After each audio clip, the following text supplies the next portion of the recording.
I know y'all got one. Well, how long ago was the first one? About 20 years ago. God, man, counting the days.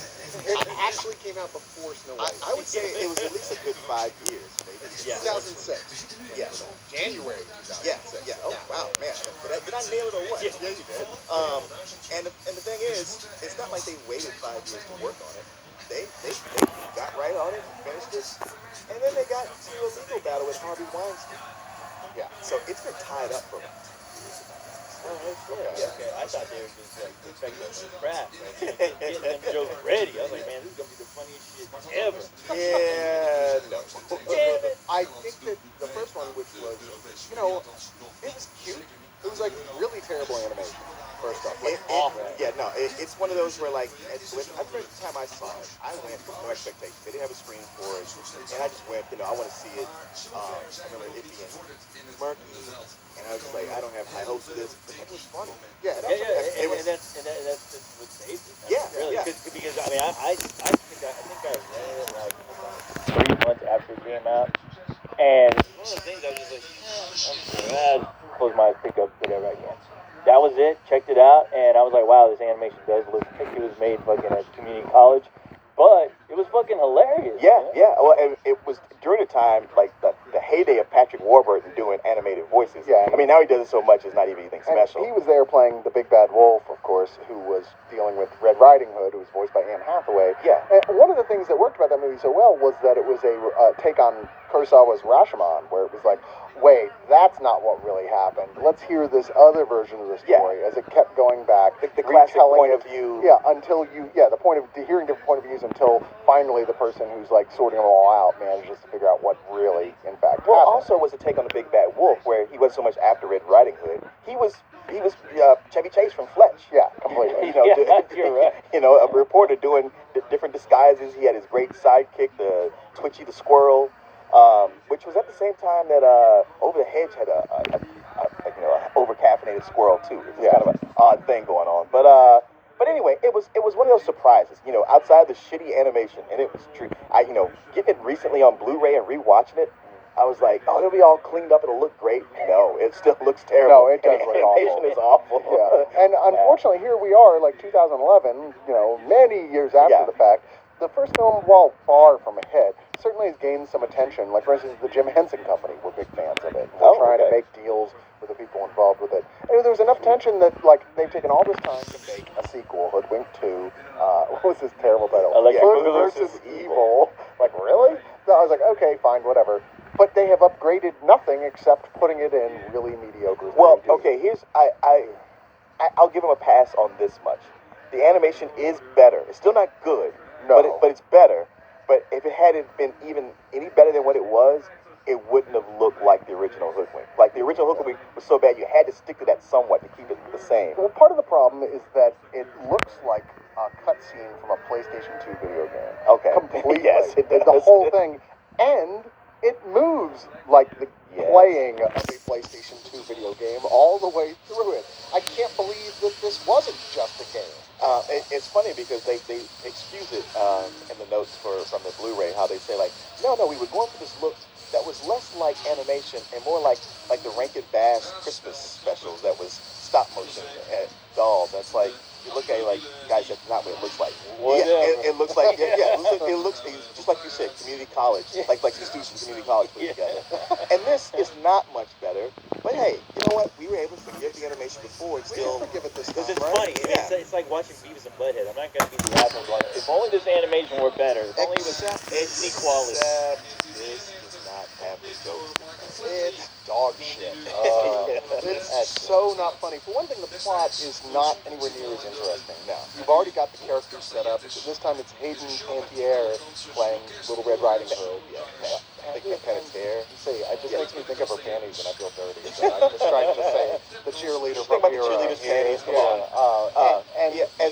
she's red this time instead of Anne Hathaway. I mean, not that it makes a big difference. And they all work for a spy agency that's run by the frog character. Who is that? Kirk Kirkendall? Is that right? No, I'm sorry. David Ogden Stiers, Yeah. who plays Detective Nicky Flipper. Yeah, Nicky Okay, and so it's like this spy agency that patrols the fairy tale world that they all live in. And while they're dealing with a situation with a sort of Hansel and Gretel witch who's preparing to eat them, Little Red Riding Hood is off training with a sort of mystical martial arts Sisters of the Hood, right? Organization of grannies that protect their cooking-related fighting skills, and most especially a magical truffle that apparently will make the person who eats it completely invulnerable. The only thing is they figure out someone has stolen the recipe. So of course she has to go back, and this all ties in together. And kidnapping, you gotta save Granny, you gotta get the recipe back. Yeah, and save Hansel and Gretel. And the thing is, it's all actually very, very straightforward. There's no twists or turns that are unexpected like there was in the first one. The Big Bad Wolf is much less of a Fletch character in this one, and just a wise ass, really. Well, they made them all secret agents. Like before, Nicky Flippers was just a detective, but now he's the head of a spy organization, HEP, to deliver guarantee happy endings ever after, or happy ever after, something like that. But now they've moved it to make it a spy parody. It's so less interesting. And to them, like in so many people, they seem to think, oh, it's spies. That means we can have gadgets, we can do whatever we want. And it's like, well, not really. There are some rules, and if you break those rules, what you have here is just a mishmash of just a bunch of, it's just a bunch of gags going from one to the next without any real feeling or feeling like that it's all strung together. And this could even fly if the jokes were funny, but they're not. They just shotgun everything that they think of. There's no joke that they wrote down that they tossed. Hi. So, you think you can deliver that basket of goodies across my bread, do you? Uh-huh. Oh, no. You did not just say that. I did not hear that. There ain't no way my bread to be across by some muffin-delivering, red hood wearing, fair tale cliche little girl. Get up out of here. Boring. Oh, muffin.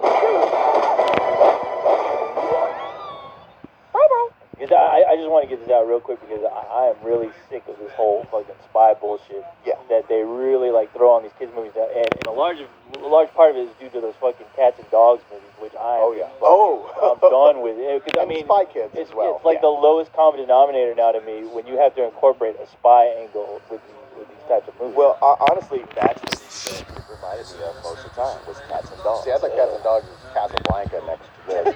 I mean, there were actually scenes in Cats and Dogs that made me personally laugh. There was nothing in here that made me laugh. I mean, I can't believe I didn't walk out. I think the ghost of you. Did you like die at the operating table for a couple of minutes? Because I felt like I was trying to get up and something was pulling me back. No, you're not leaving this motherfucker. Because it was just that level of bad. There was nothing redeeming here at all. Not a moment of this made me so much as chuckle. And you know what? I love Patrick Warburton. I love when he's playing this type of character. He's like one of my favorite voice actors right now. And wow, they didn't give him anything funny to say. It feels over-calculated. Yep. Every bit of it feels like so self-aware. I mean, not even in a meta sense, in the sort of like over-analysis of pop culture where they are like, okay, well, we have to reference this, and now this has to reference that. And you're like, no, it really doesn't. Just make an entertaining story. Make these characters where we give a shit about them. I mean, if they're going to give them something funny to say, it's got to be because it's actually funny in relation to the situation. Let me frame this for you. Not only do they throw in so many pop, culture references that they do the "say hello to my little friend" joke. Yeah. But they do the yippee-ki-yay motherfucker joke twice. Yeah. It's like you don't even realize that you've already done this. You're throwing it in again. They have a mobster character in there at one point who's the giant from Jack and and it's Brad Garrett doing the voice. Yeah. He's probably like the best voice actor in this whole thing. But this is the type of movie that feels it really needs to do the "Are you talking to me? Yeah. Are you talking to me?" Do they not realize? No, I'm sorry, it's not that. Do I amuse you? And I'm like, am I a that's clown? what they do. Yeah. Do they not realize? I get the cliches mixed up. Yeah. Do they not realize it's 2011? Oh, clearly they don't. But I mean, if it was 2006, it would be way past your time. But it was cool to make those jokes. It's written on a level for kids who are way too young know any of what they're talking So about. in which case, why don't you just put them in front of a fucking aquarium? You know, I mean, I heard one critic defend this movie by saying, you know what, if your kids like the first one, don't bother taking them to this one because they're too old for it. But, you know, kids who are that like really young age, you know, are undiscriminating. It's like, stop talking to little kids. That's not a fetus might enjoy this if you injected it in the womb. Yeah. Really? How do you know? And, you know, really, so why would you pick this instead of something that was free? That was like just, you know what I mean? Yeah. Why would you go spend $12? And I don't think you should. Yeah, one of my favorite things in the first movie was Andy Dick as the villain, that Bongo the Yeah. Bunny. Yeah. Because it was a surprise when he Awesome. became the villain, and then he was awesome. So they do bring him in because I saw his name in the credits. 'Cause I'm it's not weird. surprised by that. Well, it's weird how this movie has all the credit actors like on a black screen come up before the actual movie. Yeah. Like I've never seen a movie do Yeah, that. it says the title, and then it's like featuring Yeah. the talents of, and then shows each actor and who they're playing. And Maybe you're they like, saw the movie. okay. Maybe they saw the movie and they're like, They you say, know, like, how about nobody's you getting out of this. Put our names up first. At least. Well, there's a hell of a Start lot. walking out. There's a hell of a lot of talent in here altogether. I mean, you've got Glenn Close, Andy Dick, Martin Short, David Ogden Stiers, Bill Hader, Amy Poehler, Joan Cusack, Brad Garrett, Wayne Newton, Wow. Cheech and Chong. Oh, that's right. What? Heidi Klum. Yeah. Why? I don't know Klum. why. Klum. Is it Klum? Yeah. It sounds like something you go. Well, she's German, so. Okay. I got some Sounds like Klum in something my I'd throat. bang. But it is kind of funny that they have, supermodel Heidi Klum play a character named Heidi, who's a big fatso. Yeah. Yeah. But yeah, I mean, they bring back the rabbit Andy Dick character just long enough to say, "Ha Silence of the Lambs" joke. You're like, wow, A joke that they use in the second Cats and Dogs. Yeah, another joke that's just not funny anymore. And the thing is, I was like, oh, they brought him back, and it's Andy Dick. And I'm hoping he's going to be the big villain of the piece, because it needs that. Yeah. And no, it's just an excuse to do the Hannibal Lecter joke and then get him out of here. Yeah. An injection of Andy Dick didn't fucking get him alive. You know, when it actually gets to the point where you find out who the villains are, and they go through their, the big action scene at the end. I know this seems weird complaining about this with everything else that was bad, but the idea is that they're like gigantic. It's like a city destroying type thing. Except when the film feels like it, they change size drastically. Yes. At one point, they're the size where their heads bump into the ceiling of the room that they're in. They're maybe 15 feet tall. In the next scene, they're like 35, 40 feet tall, and then they're small again. Come on, man. Yeah. This is the type of way that this is written, and this is the type of way this is shot. Nobody gave a shit. Yeah, they were actually so impressed with their own jokes, which their jokes are just references. Let's get that straight. That they just figured, hey, we can do whatever we want. People love what's going on. I see a lot of movies do this, and they often do it too early. They seem to assume that you're already in love with their characters and they can do whatever they want. You'll go with it. It's like, If no. Jim Henson loves it, Yeah, right. Yeah. Right. From the grave. Yeah, from the grave. Although, Cyrus, there one because he's evil. When everything else was a reference, there's this one that I was like, I wonder if Cyrus appreciated this, where it's like, wait, genetically modified German children? I did not see that coming. I was like, It wasn't enough. yeah. I just groaned. I was like, wow, they found a way to work Nazi. If they had gone deeper into the Nazi thing, I would have actually probably appreciated that. But the thing is, this movie also has no balls of any kind. I mean, it's like anytime there's a bit that could turn into something funny, just cut it off and go back to the same old mediocre references that were old 10 years ago. Yeah. And sure enough, this is Mike who are more associated with doing kinder, gentler stuff, so to speak. Like one of the guys has done videos for Christian rock bands. That's kind of his thing. If that tells you anything at all. He makes awesome music. I'll say, which Christian rock band are you talking about? Striper, dude. You too started the Christian rock band. Did I? Yeah. Well, I'm not saying bands that are Christian. That's fine. There's lots of those. I'm saying bands that their whole gig is we're Christian and proud. Woo! I guess you two skirted that, but they were quick to hey, we're all about Jesus and give praise to the Lord. So, and those checks start rolling in. They're like, well, he's our co-pilot. I'm sure he's out there somewhere. They didn't actually write the songs.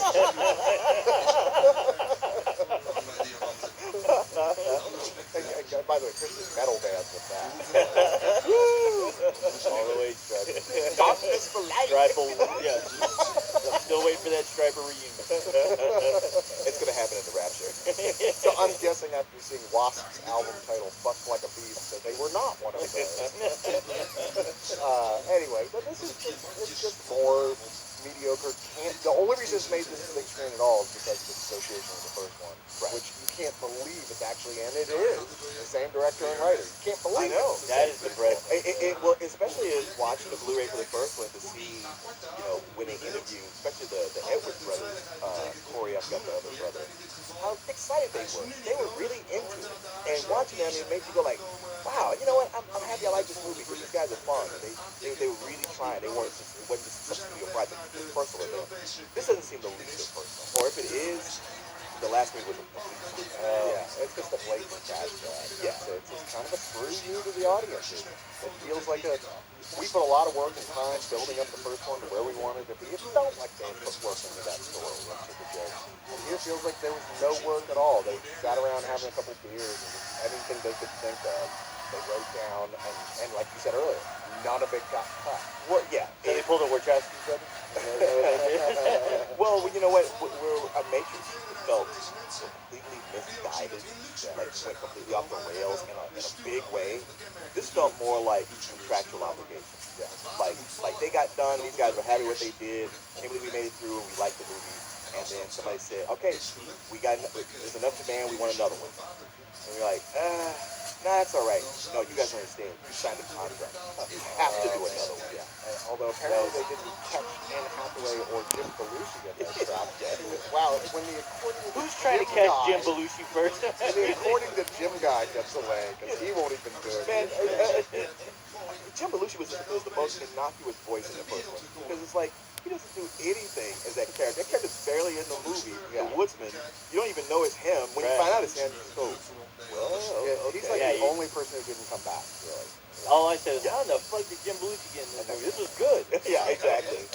Thanks, Cyrus. Well, once again, I just felt like, it's a low rental, but man, you keep talking me into some old bullshit rating. I don't know what else to say here. I'm like I said, you said, there's moments I chuckled. I'm like, are there, Leon?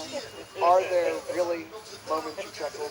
I mean, gosh, to have a genuine moment you chuckle, you think that the next day after seeing a movie, you would remember what it was. Yeah, it would have some meaning for you because when everything else was that bad, that one little, desert island of safety, that one moment when you felt, hey, maybe this will all be okay, would still stick in your memory. But it doesn't because it wasn't real. It was an oasis. It was an illusion. You're right. It wasn't good. The There Oasis were no tab. funny parts. There were just parts that were just a tiny bit less horrible than the rest of it. Think about your rating. I get where you're coming from because I've seen plenty of fucking terrible comedy, but I'm always laughing because I see some old man who can barely walk in the background, so people confuse that with it actually being funny.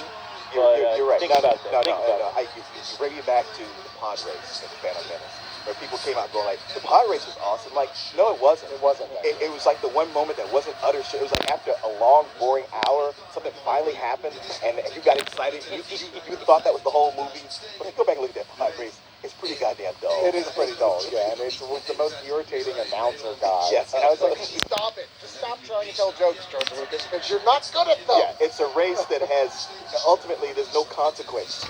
There's no emotional consequence. It's like, why are we even doing this? I tell you, it's like we just reviewed before this go on, which we gave you some old bullshit too. All right, and that is completely fair review for that. And yet I liked this so much less than that. It never made me angry per se. Right. But I feel like I can't even give it a fuck you because I was never pissed. I was just bored out of my mind. But I tell you, half the audience walked out of this film. Really? And I'm talking including families with little kids. They were just bored as shit. They just left. Are you sure they didn't shit the pants? No, well, it would have been like 20 people. 'Cause seriously, they just were like, nah, fuck this, and left like about half hour in. It's like, wow, I would if Leon's ghost didn't keep pulling me back into my seat. I never thought Smell about. this shit. You ain't going nowhere, You're gonna like motherfucker. I guess I never thought about walking out, but I did have that feeling like I wish this would just be over. I wish it would just wrap it up and end it. Yeah, anything. I don't care at this point. Yeah. Seriously, they all die. The end. Okay. They all get happy. The villains have a change of heart. Whatever it takes. It doesn't matter. There's nothing you can. After about the 30-minute point, you realize there's nothing that can be done to fix it. Yeah. After that, it's over, and it is, and it does get worse. keep in mind it does. So if you're ignoring our advice to go see it, you're at that 30-minute mark, you're like, well, yeah, it might still get nutty at some point. It doesn't. Get out now while you can. Yeah, you're probably at a Metroplex where there's other movies showing. Yeah. Just get up and go into one Just of those. walk into one of the others. But I heard Jim Belushi's in it. This is a low summer bullshit. This is at the lowest year, right? I give it a high summer. Do you? Yeah. I don't think I've ever been high enough to give this a rental. That's for I sure. think both you guys are high. Calling it low and high. The problem, see, I would give it a low rental, but it breaks your heart. It could have been something, Charlie. You're breaking my heart telling me this, because I mean, I was honestly looking for, like, this is another movie. I was planning on going to see it today, and it was playing a little too late. So ridiculous. But the thing is, I was really pumped, man, because I really wanted to go back and revisit that first movie, because it was one of those movies where you're like, wow, I haven't really heard too much about this film, and I really don't hear anybody talking about it, but watching it, it was like, for me, it was like finding a rare gem. Yeah. When you're just like, man, why is this film not as popular as it is? Yeah. And sucks that second one. yeah, when you watch this movie, it is everything you thought that movie would have been. I would argue that almost every single one of those movies, where they are that little gem you have to uncover because, they're not wonderful, but they're wow, it's surprisingly good. When you take a look at it, almost nobody knows about it. Almost all those that have sequels, the sequels are just fucking abysmal. That's true. Yeah. I mean, it's weird luck thing for those. You know what? Yeah, and it's funny because I got that with Agent Cody Banks, where it's like this was gonna be terrible. After Spy Kids, I don't want to see this. It's like, wow, it's actually got a brain to it. These jokes are genuinely funny. I'm falling for this movie. Second one came out. Wow, complete dog shit. That's why I'm really grateful they never made a sequel to that. Oh yeah, you're right. I just keep thinking, man, I hope they never fucking make a sequel to Boondock Thing.